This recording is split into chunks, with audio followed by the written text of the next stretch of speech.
ummæli Snorra Mássonar þannig að það eigi bara að vera hægt að flytja fólk úr landi jafnvel þó það sé lífshættu í heimaríkinu. Þarna við bara að tala og það var nú mikið móðgast yfir því þegar við nefndum þetta á þinginu á sínu tíma. Þetta eru bara dauðarefsingar og ætlar að fara að setja þá dauðarefsingu við smávægilegum glæpum. Okkur getur verið illa við það að einhver sé með búðanhuplu eða ég veit ekki með neyslu skammta vímuefna á sér eða láta taka Instagram myndir að sem með einhverja leikfangarifla.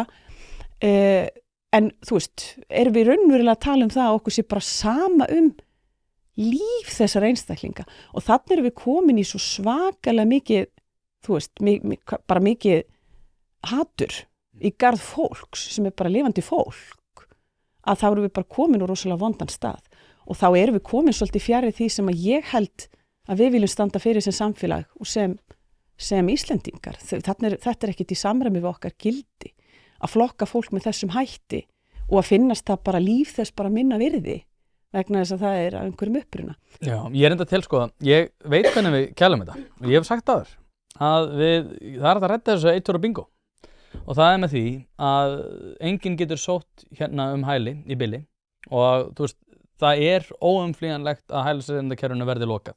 Það bara orðin pólitískur raunveruleiki út af pólitískri eftirspurn og það alveg sama hversu mikið lengi ég og þú getum talað þetta, það verður alltaf gert og það mun gerast eftir skamman tíma. En hins vegar að þá held ég að við getum kælt þessa umræður töluvert ef við myndum til dæmis bara taka bæturnar í burtu og að ef þú fremur einhver glæp að þá ferðu úr landi. Þá erum við líka, já, það kann að hljóma hérna kaldrifjað og harðneskilegt. Hljómar ekkert kaldrifjað og harðneskilegt.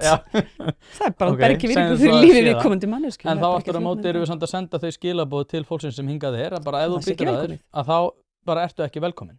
Það myndi hafa miklu jákvæðari áhrif á allt varðar þessi mál, já. Út af því ég held að út af pólitískri eftirspurn. Og ég hef, sko, ég sagði þetta fyrir 1,5 ári núna. Þá sagði ég, ég held ég skiljið ekki hversu vondar umræður útlendingamál eru raunverulega orðin. Og þú veist, þetta ekki það sem að fína fólki í Kjarval var að tala þetta ekki þar sem að svona fólki í ráðuneytunum Við erum alveg á internetinu líka, sko. Nei, þetta verra heldur en það internetinu. Þakka þér kærlega fyrir að hlusta á þennan stutta bút. Þú getur nálgast þennan þátt og allt efni hlaðvarpsins Ein pæling á pardus.is/ein pæling.